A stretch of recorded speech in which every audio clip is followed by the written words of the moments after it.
Hi hello வணக்கம் and welcome to my channel Shanthi சண்டல் vlogs. இன்னைக்கு சமையல் வீடியோ போடலை, அதுக்கு பதில் உங்கள்கிட்ட பேசலான் இருக்கேன்.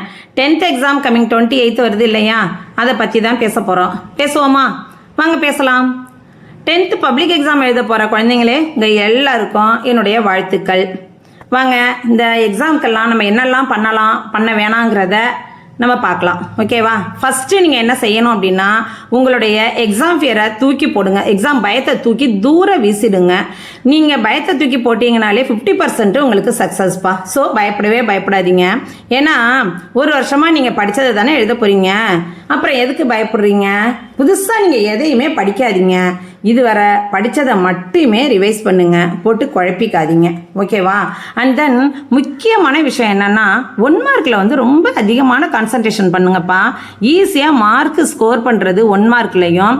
அந்த தமிழ் இங்கிலீஷில் மனப்பாட பாடல், மெமரி போயம், மேத்ஸை எடுத்துக்கிட்டிங்கன்னா ஜியாமெட்ரி கிராஃப், சோசியல் மேப்பு, இது மாதிரி விஷயங்களில் வந்து மார்க் குறைக்கவே முடியாது. ஈஸியாக மார்க் எடுக்கலாம். ஸோ இதில் வந்து ஃபிங்கர் டிப்ஸில் வச்சுக்கோங்க. ரொம்ப தரவாக இருந்துங்க.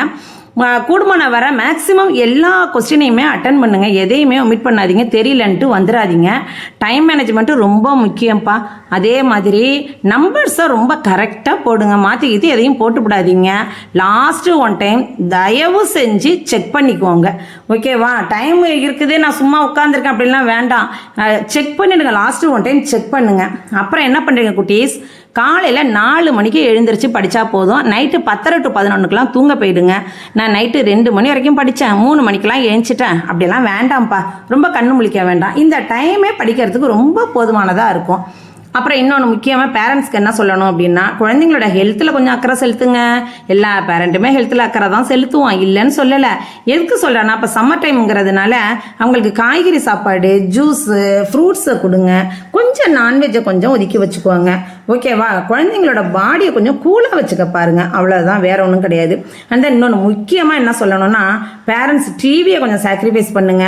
நாம் லேடிஸ் எவ்வளவோ விஷயங்களை சாக்ரிஃபைஸ் பண்ணுறோம், இந்த டிவியை பண்ண மாட்டோமா? 1 மாதத்துக்கு தானே.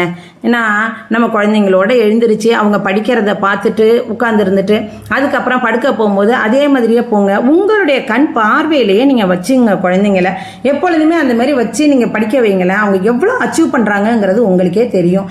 நான் இது மாதிரியெல்லாம் செஞ்சு தான் என்னுடைய ஃபர்ஸ்ட் டாட்டர் 500க்கு 496 மார்க்கை எடுத்து ஸ்டேட் லெவல் அச்சீவ் பண்ணுனா 12th ஸ்கூல் டாப்பர்.